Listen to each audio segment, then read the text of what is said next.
To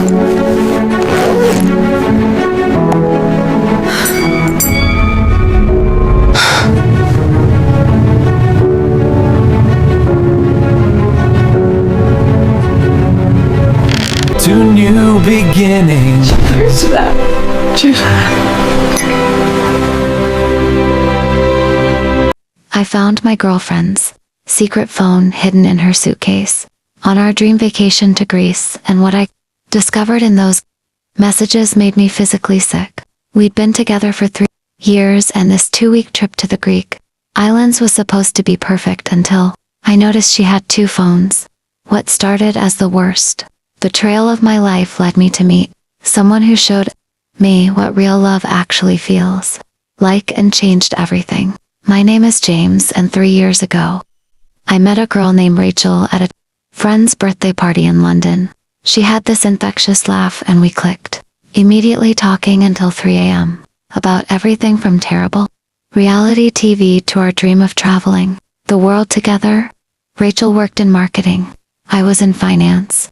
We both loved adventure and trying new restaurants and binge watching crime documentaries on lazy Sundays. She moved into my flat after 6 months, and honestly I thought she was the one.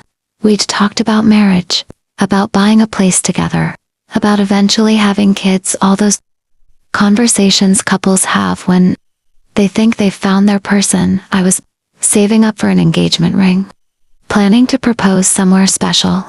That's when I suggested Greece. I'd never been, and Rachel had always talked about wanting to visit Santorini with its white buildings and blue domes and incredible sunsets, so I booked us 2 weeks, touring the islands, Mykonos, Santorini, Crete. I wanted it to be perfect, spent months planning, finding the best hotels, the most romantic restaurants, the hidden beaches away from tourists. I even learned a few Greek phrases to impress her. This was going to be the trip where I proposed. We flew out on a Saturday in July. The flight was packed with families and couples, all heading to paradise. Rachel seemed excited, taking selfies at the airport, posting them to Instagram, talking about how she couldn't wait to disconnect and just be present with me. The first few days in Mykonos were incredible. We stayed in this boutique hotel with an infinity pool overlooking the Aegean Sea. We'd wake up early, watch the sunrise, have breakfast on our balcony, then spend the day exploring narrow streets and beaches. Rachel was on her phone more than usual, but I figured she was just taking photos, capturing memories for Instagram. She kept saying she needed to stay connected for work, that her boss might need her, even though she was supposed to be completely off. On our 4th day, we were at the beach, and Rachel said she needed to run back to the hotel room to grab sunscreen. She'd been gone for almost 40 minutes. I was getting worried, thinking maybe she felt sick or something had happened.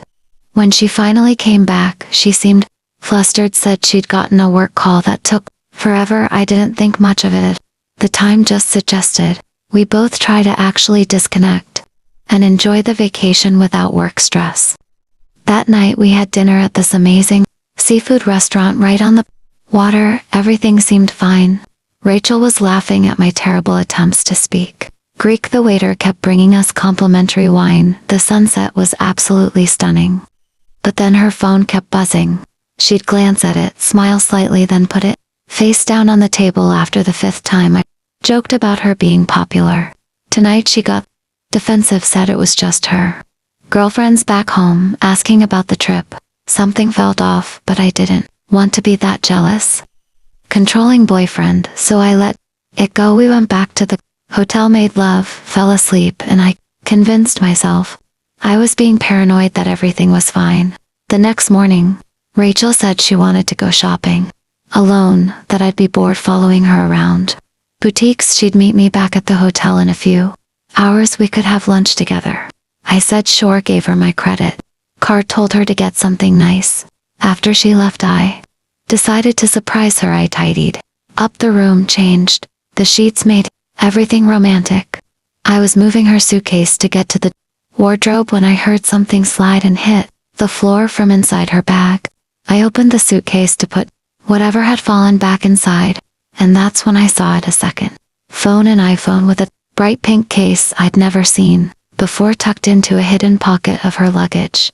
My stomach dropped. Why would Rachel have a secret phone? My mind immediately went to the worst places, but I tried to rationalize. Maybe it was an old phone, maybe it was a work phone she hadn't mentioned, but something told me to look. The phone wasn't locked, it opened right up to her messages.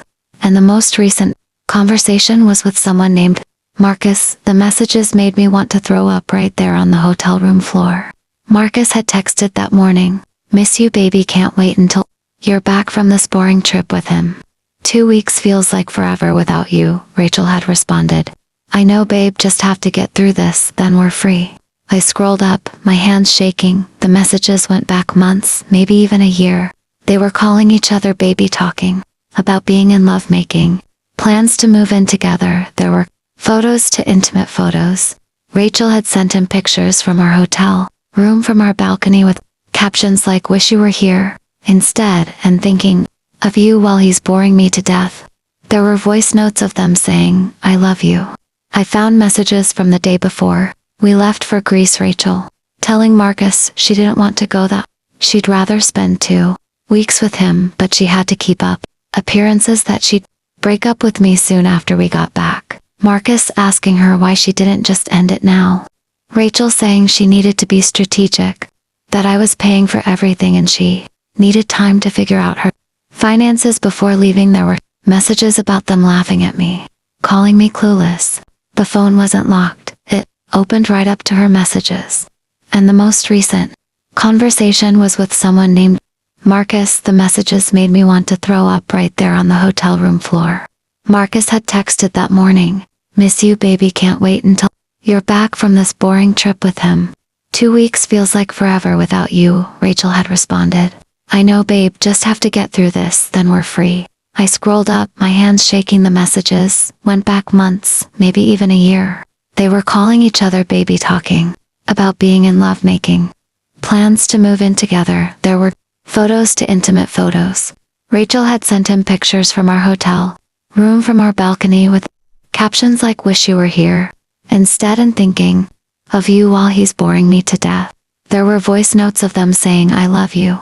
I found messages from the day before we left for Greece, Rachel telling Marcus she didn't want to go, that she'd rather spend 2 weeks with him, but she had to keep up appearances that she'd break up with me soon after we got back. Marcus asking her why she didn't just end it now. Rachel saying she needed to be strategic, that I was paying for everything and she needed time to figure out her finances before leaving. There were messages about them laughing at me, calling me clueless. I sat there on the hotel bed, holding this phone, feeling like my entire world had collapsed. Everything I thought was real was a lie. Rachel didn't love me. She was using me, playing me like a complete fool while having a whole other relationship. I went through more messages. They'd been together for over a year. They met at some marketing conference. Marcus worked for a competitor company. They'd started as work friends, then it escalated into an affair, Rachel told him. She loved him after 3 months. All those nights, she said, she was working late or having drinks with girlfriends, she was with him. All those weekends she visited her parents in Manchester. She was actually with Marcus. I'd been completely blind. There were messages about me, intimate details of our relationship, things I'd told Rachel in confidence that she'd shared with Marcus so they could laugh about it together. She'd told him I was boring in bed, that I was too safe, too predictable. She'd complained about my friends, my job, even my family. Marcus would respond with things like "you deserve so much better, babe," and "can't wait to give you the life he never could." They were planning a future while I was planning to propose. I felt physically sick, ran to the bathroom, and threw up. I couldn't believe this was happening. We were on vacation in paradise, and I'd just discovered my girlfriend of 3 years had been living a double life. I took photos of everything, screenshots of the messages, the photos, the voice notes. I needed evidence, needed proof that this was real, because part of me still couldn't process it. Then I put the phone back exactly where I'd found it. Rachel came back 2 hours later, loaded with shopping, bags all smiles talking about the cute dress she'd bought for dinner tonight. I looked at her and saw a complete stranger, someone I didn't know at all. I didn't confront her right away. I don't know why, maybe I was in shock, maybe I wanted to see how far she'd take the lie. We had lunch. She kept up the perfect girlfriend act, asking if I was okay, saying I seemed quiet. That afternoon, while Rachel was in the shower, I looked at my phone, saw messages from my buddy Chris back in London, asking how Greece was. I almost told him everything but decided to wait. I needed to think, needed a plan. We went to dinner that night at the restaurant I'd booked weeks ago. It was supposed to be romantic, candles, white tablecloths, view of the water. Rachel was on her phone texting under the table. I knew she was texting Marcus. I asked who she was talking to. She said her friend Emma. Without even looking up, I said, "That's funny, because Emma posted on Instagram an hour ago that she's at a wedding in Scotland with no phone service." Rachel's face went pale. She stammered, said she meant a different friend. I asked which friend. She couldn't give me a name. I told her I knew about Marcus. The look on her face was pure panic. She immediately started crying, saying it wasn't what I thought that she could explain. I pulled out my phone, showed her the screenshots I'd taken of every single message. Rachel went white, then red, then started making excuses, saying Marcus was just a friend, that the messages were taken out of context. I read some out loud right there in the rest on her, saying, "I love you more than anything," to him. Other diners were starting to stare. Rachel was crying, begging me to lower my voice to not make a scene. I asked her how long she'd been planning to leave me. She said she wasn't, that she loved me, that Marcus meant nothing. I asked her if she thought I was stupid. She grabbed my hand across the table. I pulled away, told her not to touch me. She kept saying she'd made a mistake, that she'd end things with Marcus, that we could work through this. I asked her about all the messages, about her calling me boring, about laughing at me with him, about planning to break up with me after the vacation. She had no answer, just kept crying, saying she was sorry. I stood up, told her we were done, that I'd get a different room for the rest of the trip. She panicked, said we needed to talk this through. I said there was nothing to talk through. 3 years of lying wasn't a mistake, it was a choice. Rachel followed me out of the restaurant back to the hotel, still crying, still begging. I went to reception, asked for a different room. They looked concerned, asked if everything was okay. I said, my girlfriend cheated, we need separate accommodations. They were incredibly kind, upgraded me to a suite at no extra charge, helped me move my things. Rachel stood in the hallway, sobbing, asking where I was going. I told her I didn't care what she did for the rest of the trip, but to stay away from me. I spent that first night alone in the new suite, alternating between rage and heartbreak. I'd look at the screenshots, then I'd remember good times we'd had, then I'd remember it was all fake, and the anger would come back. The next morning I decided I wasn't going to let Rachel ruin this trip. I'd spent months planning and thousands of pounds paying for. I was going to enjoy Greece, even if I had to do it alone. I went down to breakfast, and that's when I saw her sitting alone at a table in the corner, looking just as miserable as I felt. A woman probably around my age, late 20s, dark hair, reading a book, and occasionally wiping her eyes. Something made me walk over. Maybe it was loneliness. Maybe it was wanting to talk to someone who wasn't Rachel. I asked if the seat across from her was taken. She looked up surprised, said no, go ahead. Her name was Sophie. She was from Manchester. Funny enough, and she was also on what was supposed to be a romantic vacation gone wrong. Her boyfriend of 4 years had proposed to her 3 days ago on the beach. Sophie had said yes in the moment, but that night, she'd admitted to him that she'd been having doubts for months, that she didn't think she was in love with him anymore, that she'd said yes because everyone was watching. Her now ex-fiancé had been devastated. They'd spent the next 2 days fighting him, asking if there was someone else, her saying no, she just didn't feel the spark anymore. They'd broken up. Yesterday, he'd flown home early. So here she was alone in Greece, with a week left on a vacation she'd already paid for, not sure what to do. I told her my story about Rachel and Marcus and the secret phone. Sophie said, "At least you found out before proposing." I said, "At least you were honest before getting married." We both laughed, which felt strange but also necessary sometimes. You have to laugh to keep from crying. We ended up having breakfast together for 2 hours, talking about relationships, about red flags we'd ignored, about how we'd both convinced ourselves we were happy when maybe we weren't. Sophie said she'd been feeling disconnected from her ex for over a year but kept hoping it would get better, that the vacation would fix things. I said I'd been so focused on my timeline of proposing that I'd missed all the signs. Rachel was checked out before we left the restaurant. Sophie suggested, since we were both alone and miserable, maybe we should explore the island together. Just as friends, no pressure, no expectations. Just two people making the best of a bad situation. I agreed. We spent that day walking through Mykonos town, getting lost in the narrow streets, stopping at little cafes. Sophie had a great sense of humor. She'd make jokes about terrible relationship advice from rom-coms.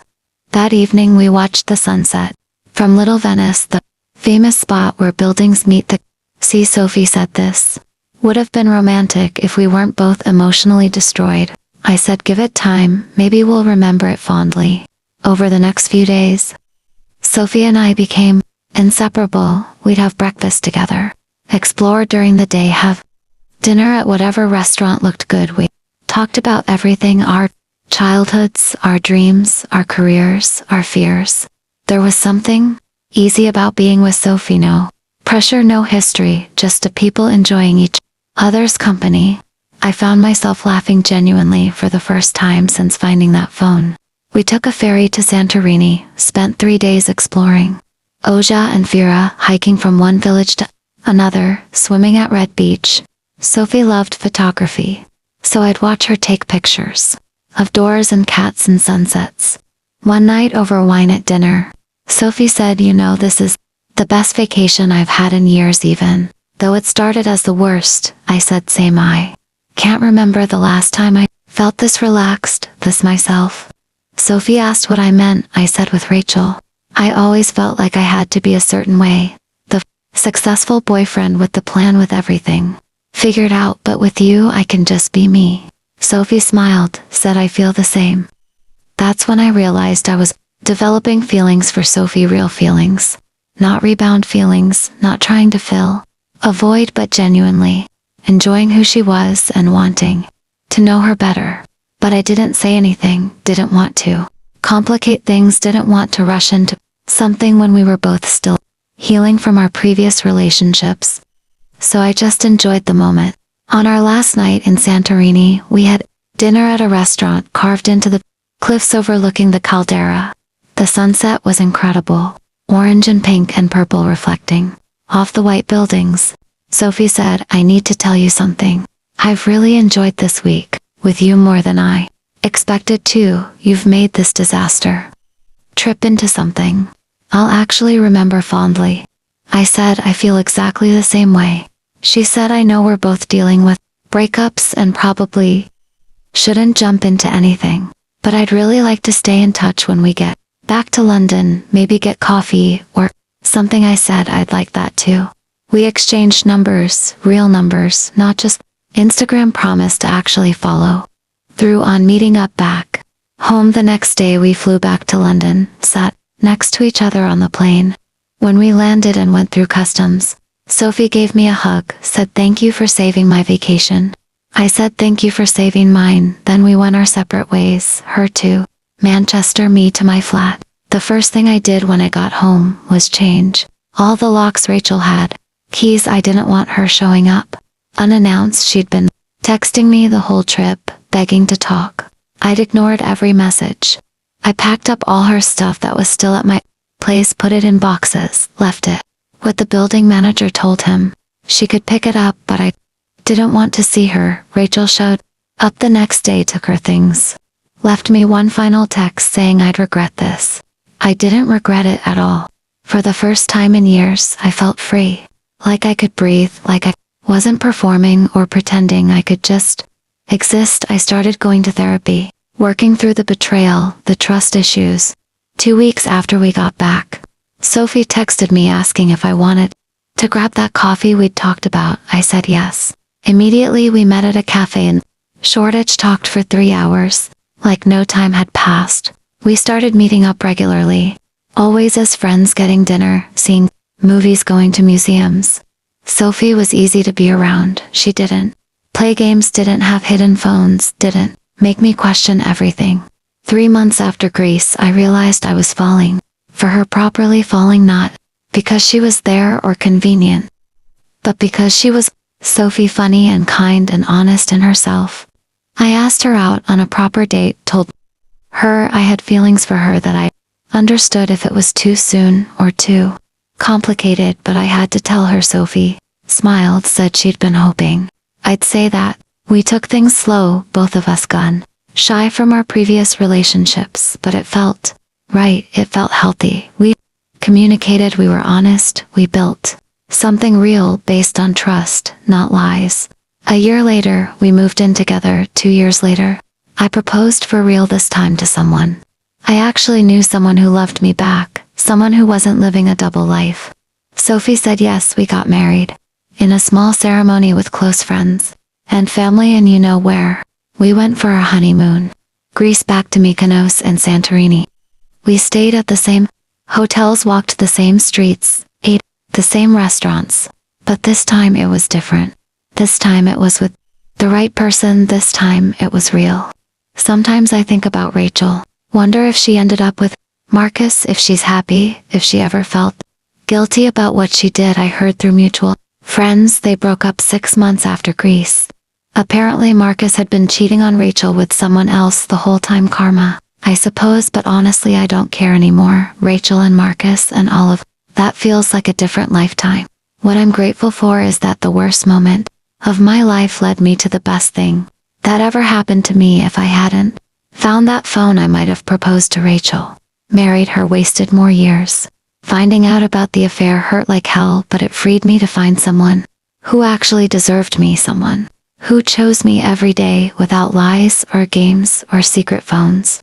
Sophie and I have been married for 3 years now. We have a dog. We're talking about kids. We're happy, genuinely happy in a way I didn't know was possible. People ask how we met. I tell them the truth. We met on vacation. Both fresh out of terrible relationships. Both lost. Both needing a friend who turned into something more.